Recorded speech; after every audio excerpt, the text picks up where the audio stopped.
Hey, it's Kristina Shea, and welcome to the Kristina Shea Show. AI meets ambition and impact, powered by Women Up. Let's talk about the future of work, leadership, and society itself, because AI isn't just changing tools, it's changing power. So the question is, are you leading it or watching it happen? And if this sparks something in you, lean in. You're part of the conversation now. Welcome to the Kristina Shea Show. AI meets ambition and impact, powered by Women Up, where visionary leaders, innovators, and changemakers share how they're building the future. Today on the show, we're exploring the growing partnership between Canada and Sweden, two countries known for innovation, sustainability, and strong technology ecosystems. As someone who serves on the board of directors of the Burlington Chamber of Commerce, I'm always interested in how local business communities connect into global innovation networks and how those relationships help drive economic growth, investment, and opportunity here in Canada. So this conversation is also a personal one for me. I'm very, very proud to have Swedish heritage. No, I don't speak Swedish, so this will be all in English, but I love to see the collaboration between Canada and Sweden continue to grow across areas like clean energy, advanced manufacturing, digital technology, and AI, which is particularly exciting for me from my lens. And Sweden, if you didn't know, is consistently ranked among the world's most innovative economies, and organizations like the Swedish Canadian Chamber of Commerce play an important role in strengthening those connections, bringing together businesses, entrepreneurs, and policy leaders to advance trade, innovation, and economic collaboration between the two countries. So joining me today are two leaders deeply involved in that work. Lisa Quondamatteo is the executive director of the Swedish Canadian Chamber of Commerce, where she leads efforts to strengthen business, trade, and innovation ties between Canada and Sweden. And Ted Gruetzner is vice president at Global Public Affairs and a member of the board of directors of the Swedish Canadian Chamber of Commerce. Ted also brings deep experience in government relations, energy policy, and international business collaboration, working at the intersection of business, public policy, and global economic partnerships. I'm so excited to continue this conversation on many different levels. So, Lisa, I'm going to lean into you because you're the executive director of the Swedish Canadian Chamber of Commerce. Can you start by explaining a little bit more about what the organization does and how it helps connect business between Sweden and Canada? Yes, thanks for having us, Christina. The Swedish Canadian Chamber of Commerce connects businesses, leaders, and innovators to strengthen trade and business between Sweden and Canada. And we do this by facilitate, networking, introductions, collaborations, and knowledge exchange between Sweden and Canada.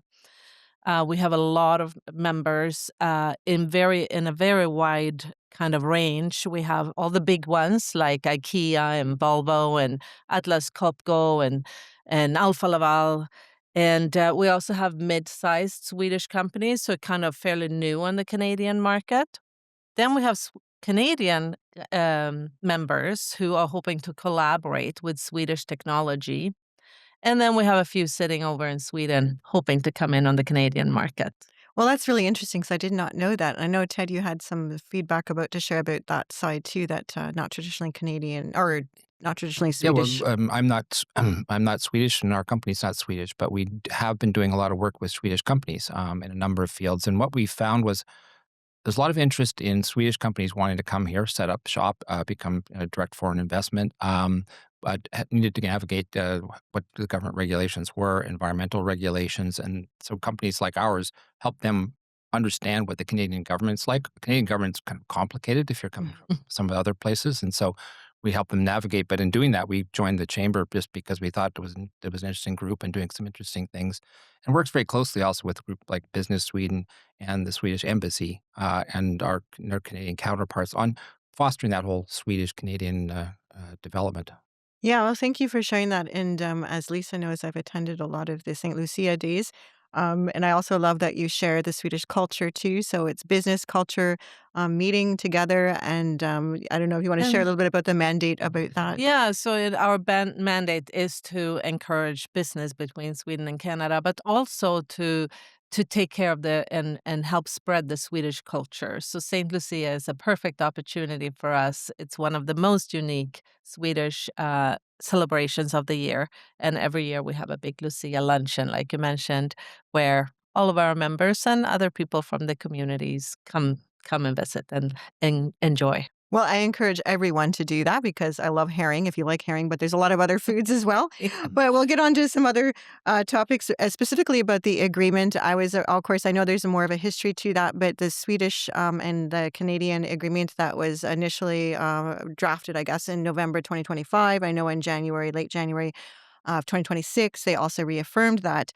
So that's the cooperation agreement announced between the Prime Ministers Mark Carney and I guess my pronunciation here, Ulf Kristersson, sorry. Yes. For those hearing about this agreement for the first time, what are the key goals of that agreement? Yeah, it's an interesting development. Our prime minister has been very clear over the last little while. With it's no secret what's happening to the south, so I won't bore people with that. Everybody knows what's happening with our U.S. relationships. Is that we should look to diversify our trade and look to countries that have our values and not borders. So. While it's not a huge amount of trade right now, there's a lot of cooperation between Sweden and Canada, and this deal focuses on a number of pillars: economic development and trade. That's an obvious table stakes. Security and defense. That's a big one right now because, particularly in the Arctic, and we can talk more about the Arctic work that's going on.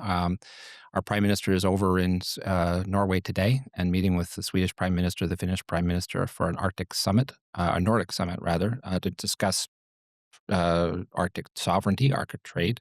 So there's our security and defense, Arctic cooperation, north to north relationships, digital transition, health and life sciences. There's a lot of Swedish companies do pharmaceutical work here, AstraZeneca, Sobi, people like that. Our Canadian expertise goes to Sweden, so there's a lot of two-way trade there. And then climate, environment, and energy, with a lot of focus on clean power and nuclear energy in particular, which is interesting in Burlington. There's a number of nuclear supply chain companies, as we were talking when we're getting to know each other.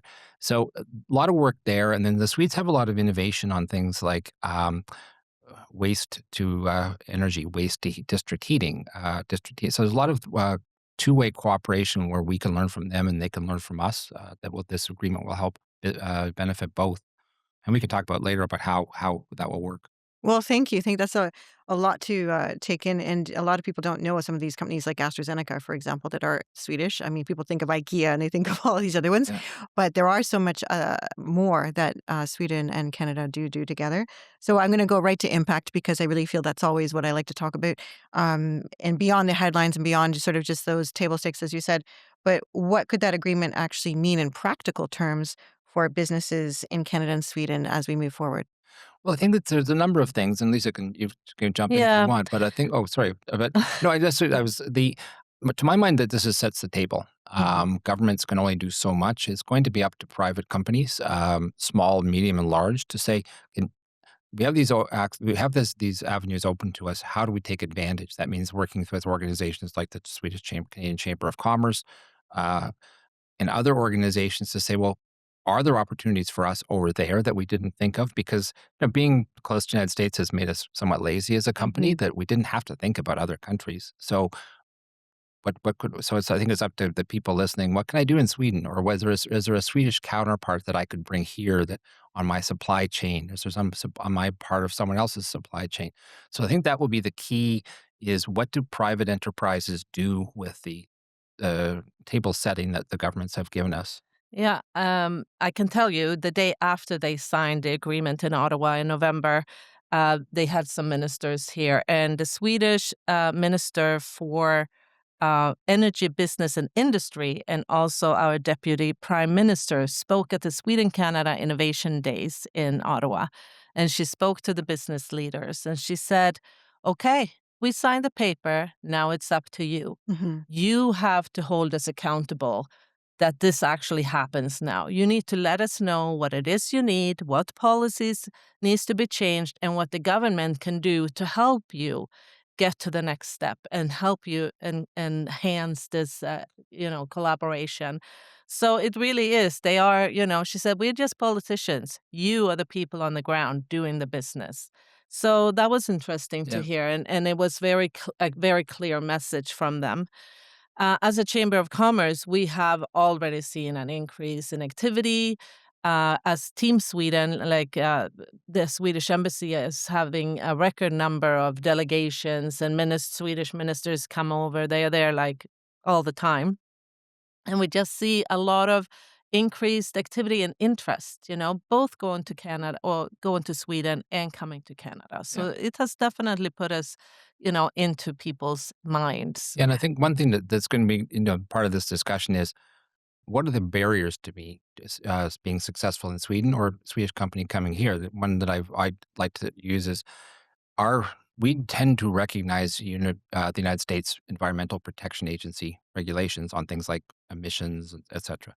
Uh, the EU has very stringent standards on these things, but we don't recognize them. So if I'm a company that wants to bring in a piece of equipment or something, I either have to go and get it qualified in the United States, which is more problematic now, or Canada just has to do the paperwork to accept whatever the EU regulations are. And that's the type of thing that businesses are going to have to go to the government and say, we'd love to do this. All you have to do is fix this, and that will make it easier for you. We can boost trade. We can do all these things for you. So it's up. So Right. it's up to businesses to raise their voice about this. Absolutely. Yeah. And the red tape, Yeah, yeah. let's talk about how we can streamline this and Yeah, make and what are this easier. what are the Yeah. barriers to success? And let's not forget about what we're trying to do. And get to the gist of we're trying to bring in more trade. So let's not make it difficult, make it impossible for bureaucratic reasons. Well, thank you for sharing that. And I loved also what you said about being very pragmatic, like taking action. It's up to us now there's an agreement, there's a signatures, but let's now take action. So thank you for sharing that. And then I'm going to lean into Ted, and you get free to jump in, of course, Lisa, but really from a public policy point of view. And we talked a little bit about this already, but global competitiveness perspective, how important do you feel or believe that international partnerships like this right now, particularly I'll call them middle power, like Canada and Sweden, how important do you feel like that is for Canada, for Sweden, but just for countries in general to collaborate? I think it's really important. And I don't want to echo the prime minister too much and quote him, but he gave a recent speech in Davos, Switzerland, where he talked about how the orders that we grew up assuming were there and going to be in place are no longer there. Now they may come back, but I don't think they're going to come back the same way that they were. The relationship with the United States may come back a bit, but it's not going to come back entirely. And I think protecting ourselves against future issues with the United States, I mean, they're not going to go away. It's Hmm. like 85-90% of our trade. And despite what President Trump says, they need us as much as we need them. We have a symbiotic relationship, but that doesn't mean you can't look at places like Sweden and say, well, we do like $8 billion of trade annually on various things like critical minerals and Hmm. forestry and now pharmaceuticals. But what if we make that 10 billion? What if we Hmm. make it 12? So there's 12, $2 or $3 billion that doesn't go to the States is going to a different country that shares our values, shares what we're trying to do within things like NATO, the United Nations, et cetera. So that incremental bit with other countries like Sweden makes a big difference because suddenly you're not dependent on just one big customer. And anybody, I Hmm. mean, and the chamber has a lot of small businesses, and I think that any small business will know if I've only got one customer, it makes me very vulnerable if that customer gets mad at me or doesn't buy from me. So Canada's in the same place. We've always just had one customer, and now we Hmm. have to look for others. So. I think that's really smart. I really like the direction that Canada's going with that, being more strategic and collaborating with countries outside of that. It's just like having friends. Like you don't want to have just one friend. You like to have at least a circle. Maybe you have a couple that are your main BFs or whatever, but then you really do want to expand. And sometimes you just don't know what synergies that are available until you start to explore. And I think the most important thing really is having shared values because then you know that at least you have those commonalities in place. So I'm going to go move on because in terms of innovation, which I find also really interesting about Sweden. And Sweden consistently ranks as one of the most innovative economies in the world. A lot of people don't know that. And so, what do you think Sweden is doing particularly well that other countries, including Canada, could learn from? Well, there is a few. I would say the foremost I would want to mention is the Swedish leadership model, which has huge impact on everything in Sweden. It's a very flat hierarchy. The all the employees are part, or not all, but part of the decision process. And the bosses, the leaders are very accessible. So if it's your first day at work and you have a great idea, you can go and say, "Hey, listen, I have a great idea." So what this does is that it really promotes promotion. It really promotes innovation. People take a lot of pride in coming up with new ideas because they don't have to go through all those steps to get them up there. So that's one very interesting part. Another one is that Sweden has such a large number of global companies relative to our population. And I think because we know we're only a small country with 10 million people, they from the beginning think the world. They scale very quickly and very ambitiously. And they do it with the Swedish values, like quality, sustainability, and long-term thinking from the start. We have another one, which is we adopt technology very quickly.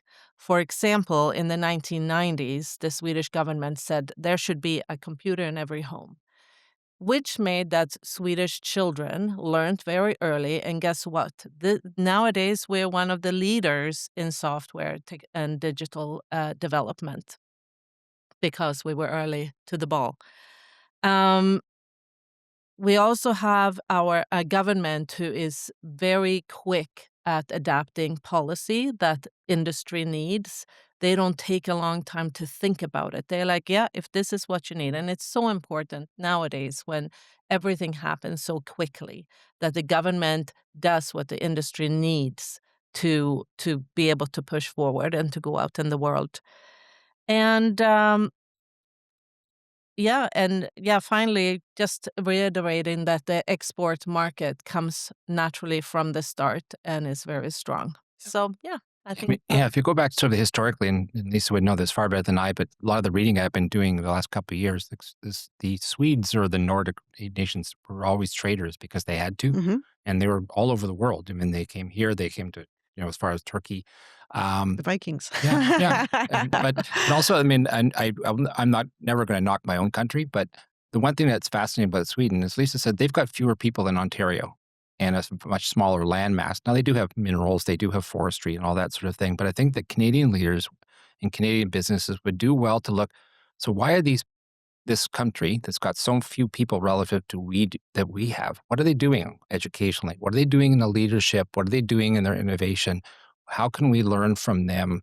Because there are Canadian companies in Sweden, but they are not the iconic companies that are known as innovation. There aren't that out there. And I think that we could, as a country, look and say, okay, what are they doing that we aren't? Because we could learn a lot in terms of how they came from relatively small and now are world beaters in very large fields. So That's it. Yeah, thank you for sharing that. And just on a small note, our mayor of Burlington, I can't remember if it was Finland or where she went, but it was one of the Nordic countries. Maybe it was Norway, Finland. But even her, she said that they just have a different way of living, a different way of education. So and the sustainability, that livability too, with that was balanced with work and just a different mindset. Yeah. So I think sometimes that we could learn definitely from all of the other countries and how they do operate and include that. And I think because of our shared values, it definitely would make sense. a simple thing. If you go to Sweden or Denmark, everybody speaks English. Nobody here speaks very few people here speak another language, and that's a mindset issue to me. When you travel around, it's just that's an idea. Okay, if we're going to be part of the world, we have to speak the language of the world, and we don't tend to think that way. I think we have. I would agree. I would love to be able to learn Swedish. I haven't had that. You have to sign up for Duolingo or something. But I know Lisa speaks Swedish. Do you speak? No, it's a hard. I speak passable French, but Swedish is a harder language to me. So I would, but it's also one of these things that when you go there, everyone just assumes that you're not from here, so they express English to you. So I know. Yeah, well, I found mostly in Sweden they speak English until I went north, but then I just talk with my hands. I'm not Italian either, but somehow I got my message across. But I do believe we're a global, have that global mindset. So yes, I would agree absolutely. So I'm going to move into business opportunities specifically. So for Canadian companies that are listening here today, especially entrepreneurs or mid-sized, we sort of talked a little bit about this, but mid-sized businesses, where do you see the biggest opportunities right now for collaboration with Swedish companies at the current space that we're in right now? Well, I think it's where the Swedish businesses are focusing. So, for example, the digital and technological innovation. We have a very strong ecosystem in software and digital services and tech solutions. And Canada has talent. They're very strong talent-wise, and they're very ahead in AI. Hmm. So there is a very good collaboration opportunity in those areas. Sustainability and clean tech. Sweden is very strong in sustainability, and Canada really wants to go there. And we have a lot of um, like Canada has a lot of strong research and capabilities in natural resources, sciences and health tech that are both big in both countries. So there's lots of collaboration opportunities there. And market partnerships. So Sweden is very good at going global. Canada can learn that, but Canada knows the Canadian or North American market. They can help Hmm. those Swedish companies go along, and vice versa. Canadian companies going to Sweden can uh, benefit from their European market knowledge. That's well said. Yeah, I would agree totally. Do you have any thoughts on that, Yeah, Ted? there's a couple of other things. Lisa's covered most of them. Last week was the big international mining conference here Yes, in Southern Ontario in Toronto called PDAC. you went to that. I, I I went to think yeah, yes. yeah, and there it was interesting because there were more people there than there have been post-COVID. Hmm. I think it was like 10,000 more people came Oh to the wow. conference, and so it's like 40,000 people come to this. There was a lot more interest from the Swedish and Nordic countries would always have a booth, but it would be Yeah. not particularly well staffed, and there was a lot more excitement about it. So that whole critical minerals, as we are looking to increase the supply chain, uh, breaking that China stranglehold on critical mineral development for things like batteries, et cetera. Even simple things. There was a story in the paper today how we're running out of helium because of the Gulf War. Oh wow. So so that's another where countries could look and say, "Well, okay, the world has changed. What do we need? We can't just can we buy it from each other? Can we develop it? Can you mine it? We can process it, or vice versa." So there's things like that. The other one that is kind of a sleeper is modular housing. Mm. Mm. So I think it's like 90% of the housing in Sweden is modular. Here, we're very slow compared to other countries on that, but there are a number of Swedish companies who are looking at Canada as opportunity, and Canadian companies who are looking to Sweden to say, okay, what can we learn from them? Can we partnership with them on that modular housing? So you get Canadian manufacturers are looking to say, well, how do they do it? What can we learn from them? Correct. How do we collaborate? So there are things like that. There are other companies on things like I mentioned before, waste to energy, where Swedish companies are Hmm. looking and saying, well, what's the opportunity in Canada? Because they don't do that very well here or don't do a lot of it. So as we Mhm. run out of landfills, that's going to be an option we have to look That's at. yeah. So That's so there's many a whole great lot of points. different things that could be looked at. Yeah, those are such amazing, diverse points too, like from the critical, minerals and resources that we have here, the Ring of Fire, I suppose, Yeah. and creating that supply chain too of processing. But the modular homes too, this is interesting because I didn't really think about that. We do have a housing crisis here, and to Right. keep it affordable, and to do it quickly too, to scale. I think that's a really important thing. And obviously, Sweden's a cooler climate, so they can obviously adapt and create something that would work well here in Canada. So that's really interesting to me. Yeah. I think I will Mhm. bring that up to the mayor actually.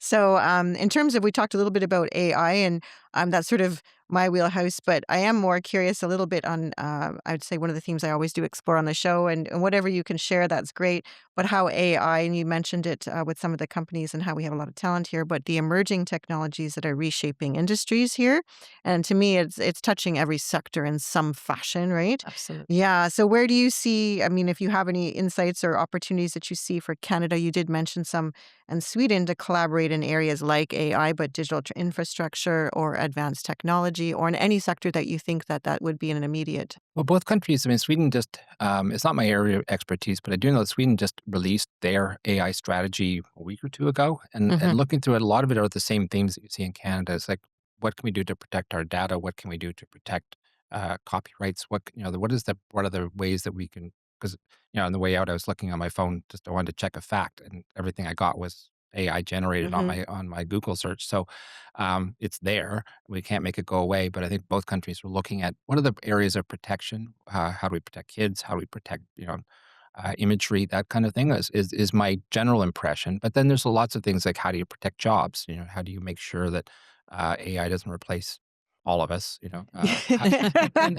But also just all the reality. How do we make sure that there are protections to make sure that what we're seeing is real, and how we? So that seems to be a lot of where they can on that data protection seems to be. Yeah, there's so many points there, like, in terms of governance. First, it's Mm. hard to I mean, I do a lot of, work on that space, so in governance, because AI is accelerating at such a pace, it's really sometimes hard to predict where those guardrails Right. need to be put into place, but obviously putting those in place and to begin with and then building on those.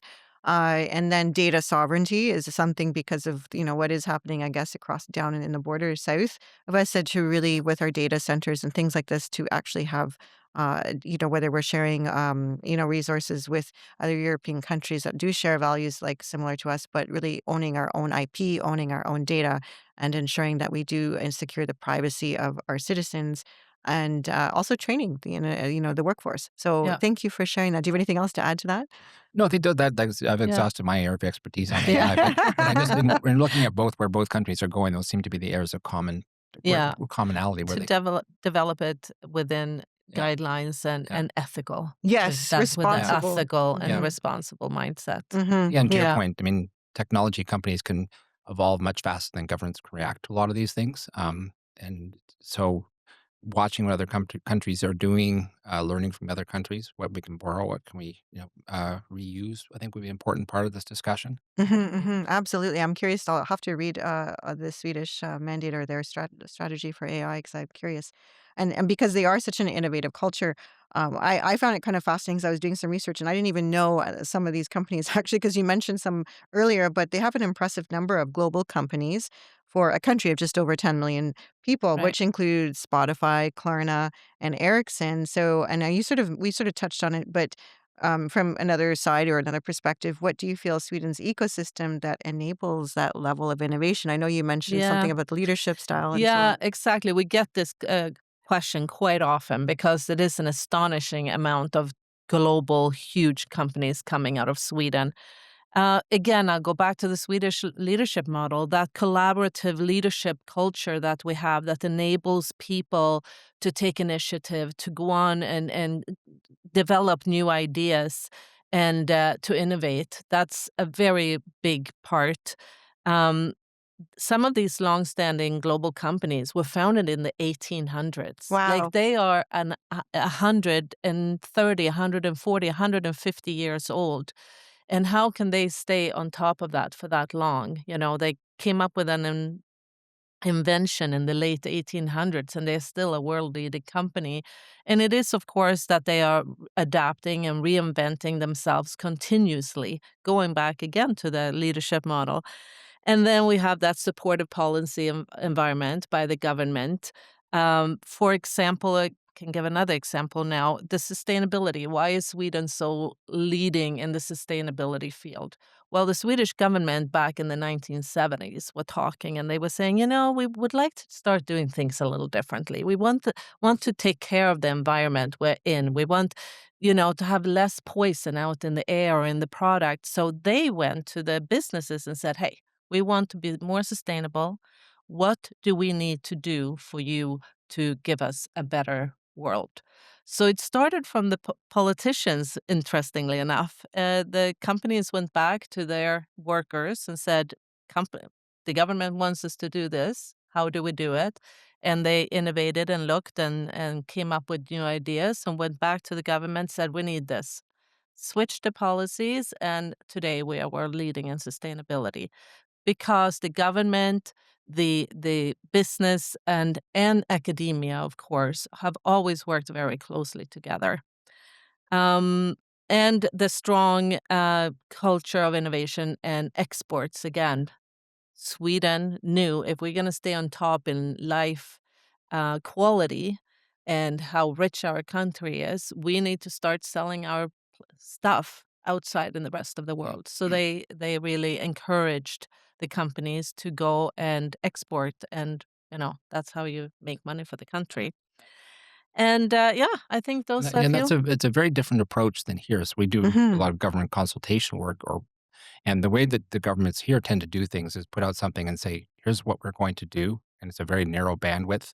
And then the companies put written submissions in. They go meet with the government, but it's often you can sense the game has been fixed and it's going to go to an outcome the government's already decided. That collaborative approach of, "Okay, this is what we want to do. How can you help us get there? How do we do this?" It's a very different idea. Now, the one that this is the one that Lisa mentioned that a lot of these are small companies. IKEA, which is just close by here, their head Hmm. office. We had a really interesting presentation there about their roots, and it was a very small guy started IKEA in his garage, I think. Um, In a backyard shed, yeah. and it was Wow. interesting to me because a couple of generations ago, my family was in the furniture business here, no longer does that. Um, but this is a company celebrating 50 years in Canada this year, Mhm.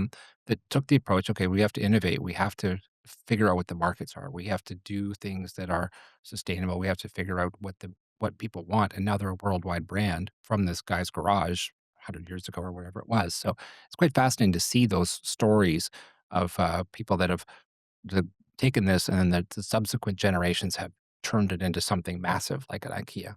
Mhm. Wow. Yeah. And my family has always bought a lot of IKEA, especially for the children's rooms and my daughter. So yeah, it's nice. It's interesting to see how it's evolved and Yeah, something from a very simple idea now becomes a global brand yeah, and affects and it impacts everybody's lives. yeah.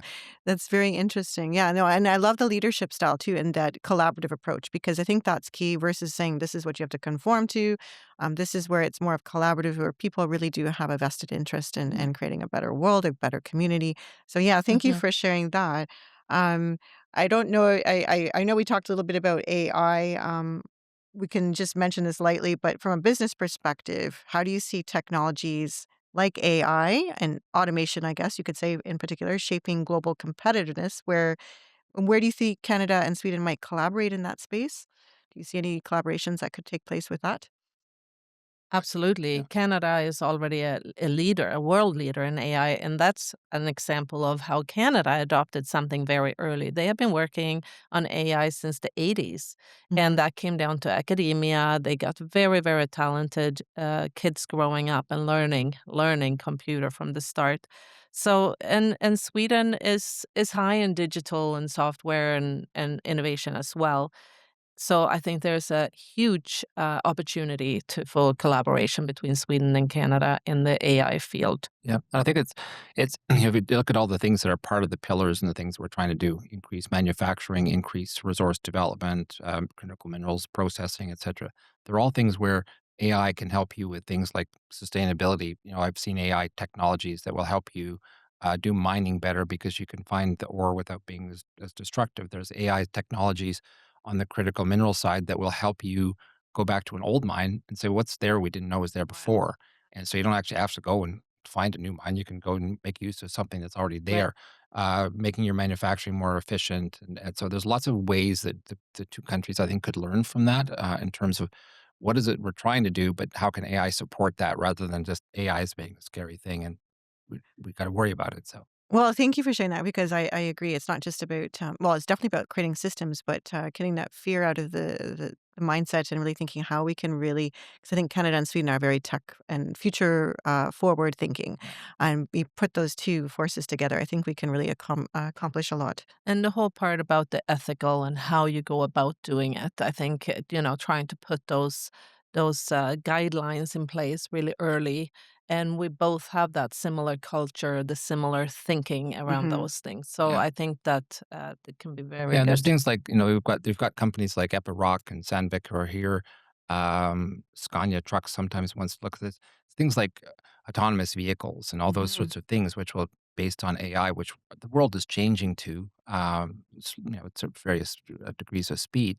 But those are all things, like I said, if you're looking at mining and you want to do sustainable mining, having an autonomous vehicle that may be able to do things more efficiently, et cetera, and the workers could do something else, that's a big deal because we are moving to more of a less of a brute force workforce and more of a intellectual workforce. We were talking earlier about the nuclear power industry.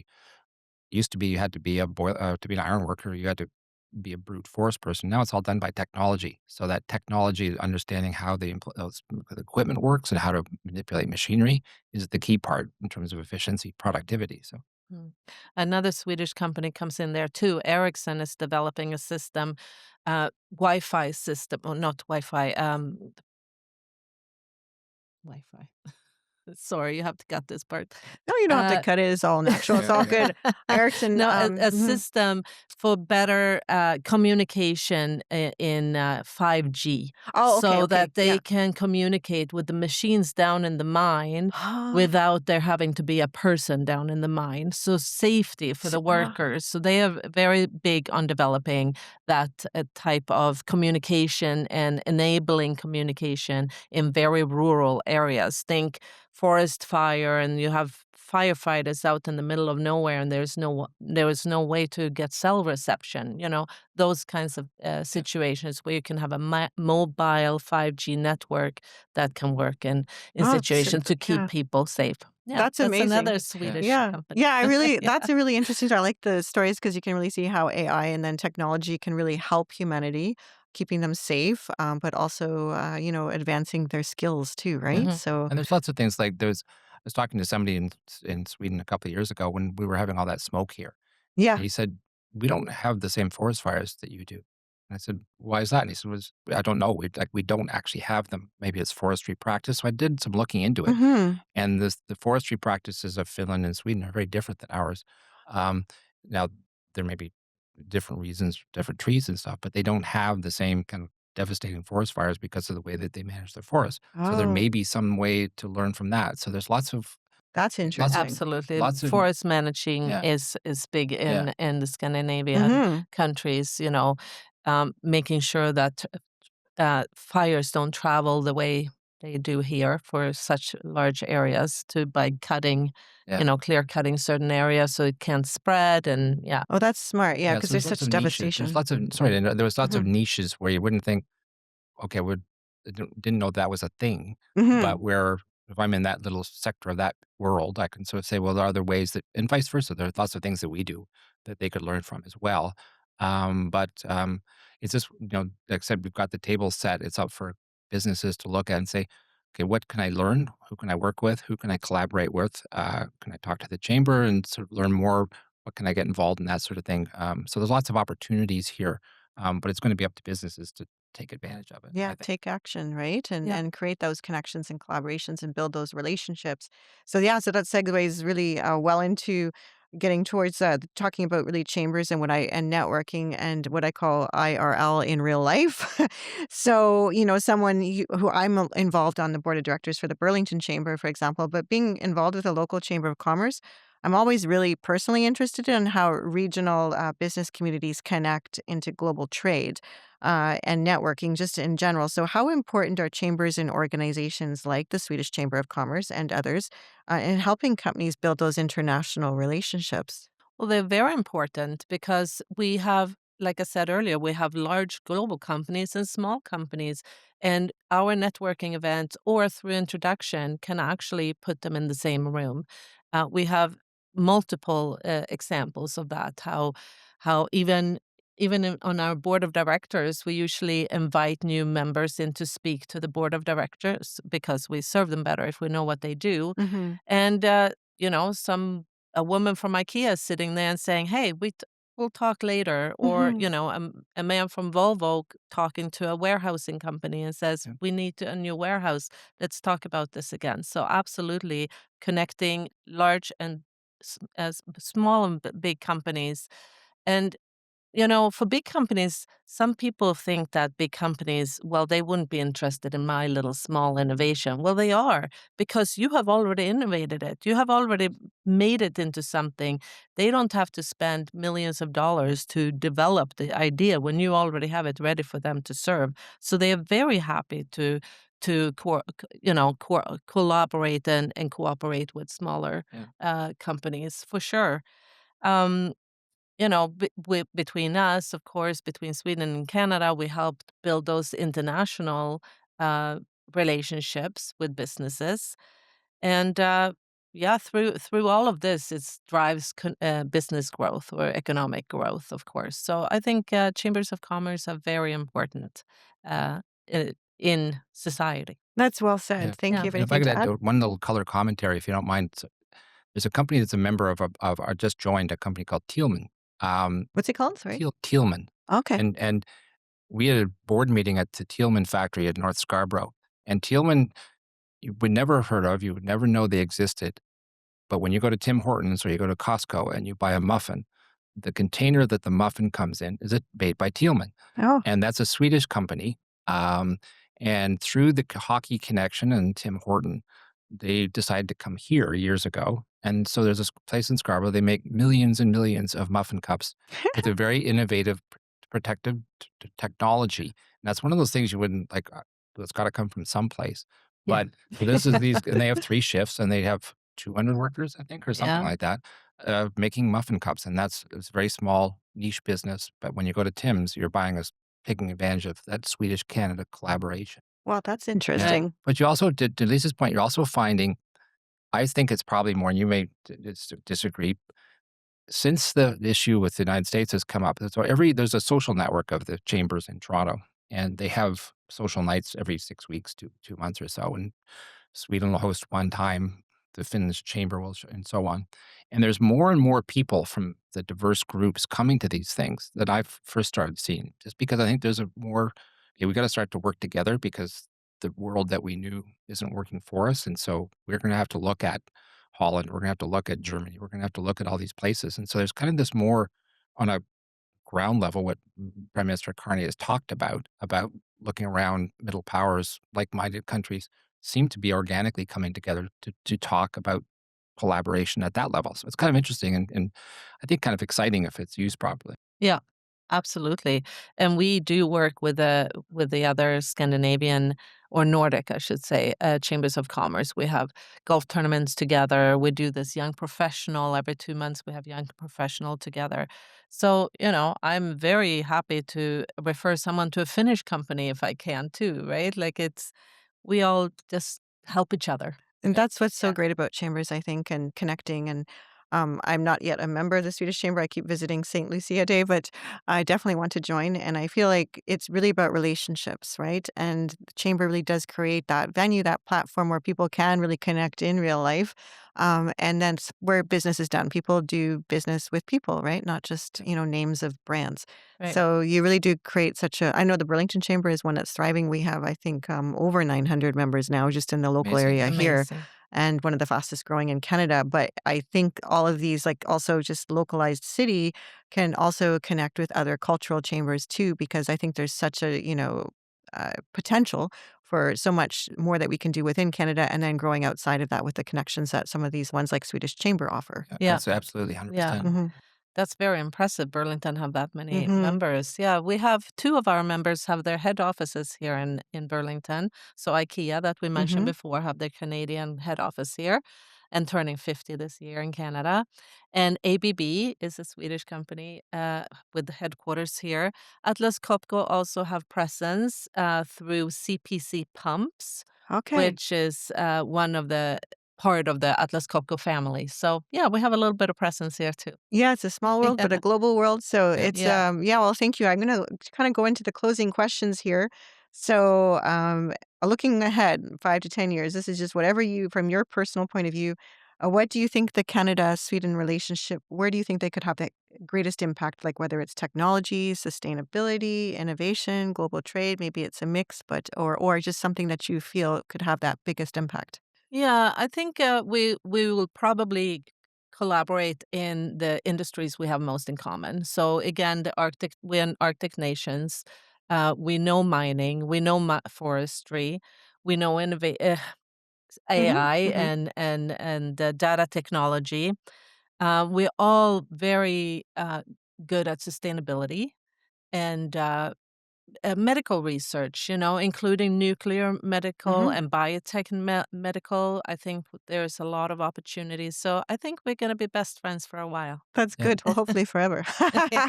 BFF. Yeah. Yeah. And the way I see it, that we have an opportunity as a country.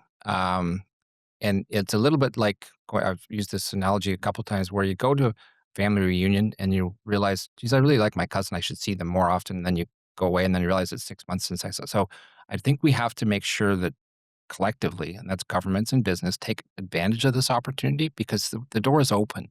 And I think that would be really bad if 5 years from now we realize, geez, we haven't really advanced any of the things that we talked about. We're still looking to the United States, and now the United States is doors open, and we're going to run down there and forget everybody else. So I think that we have to sustain this collectively. Sweden has to do the same with us, but we don't want to lose this chance, because I don't think we'll get another one. That's very true. That's a very, very good point. So keeping those channels open, being consistent with communication, collaboration, and just remembering to connect and just like as you said, like a family member, like pick up the phone, right? Or Yeah. send that email or go to that event. Like those things really matter, because relationships matter. And when they start to drift, then you start to lose connection. You don't know what each other are doing. Yeah. So I think that's such a great piece of advice. But I'm going to close with one last question, which I didn't share. So I'll probably put you on the spot a little bit, but in 3 words. And it isn't 3 words, and it could be in Swedish too, as long as you explain what that word means. But maybe from a local perspective, maybe a global perspective, in 3 words, how would you describe the future of Canada-Sweden partnership in just like 3 descriptive words? Trust, um, collaboration, and innovation. I like that. Yeah. If you go to our website, Lisa will be surprised I stole from our website. Our website's very clear, because our mission is connection, collaboration, and success. So I think those are the 3 things: we connect, we collaborate, and we all succeed. I love those answers. Those are fabulous, and something to really incorporate into your day-to-day, whether it's personally but also business. So thank you. And for the listeners who would like to learn more about the Swedish Canadian Chamber of Commerce or any other, about your work, where is the best place for them to connect and learn more? Well, our website probably, which is sccc.ca, so Swedish Canadian Chamber of Commerce.ca. LinkedIn, Instagram, Facebook. You can go in and follow us or look us up. There you will hear about our next upcoming networking events or what we're working on. So that's probably how you Yeah. can best reach Yeah. us. Okay, Lisa and Ted, thank you so much for joining me today, and this is a great conversation. Well, thank you for having It's us. been It our was pleasure. such an honor to be here. And we are so happy to speak about the Swedish Canadian relationship. So, Well, I look forward to learning more and being part of it myself more versus only St. Lucia Day. So I'm a big champion of really connection and collaboration. So we will see more of me. And this has been the Kristina Shea Show. So thank you again, where AI meets ambition and impact, powered by Women Up. If this sparked something in you, don't ignore it. The future isn't something we wait for. It's something we step into. Thank you for being here, for being part of the conversation, and for choosing to lead in what comes next. This is the Kristina Shea Show, AI meets ambition and impact, powered by Women Up. I'll see you next time.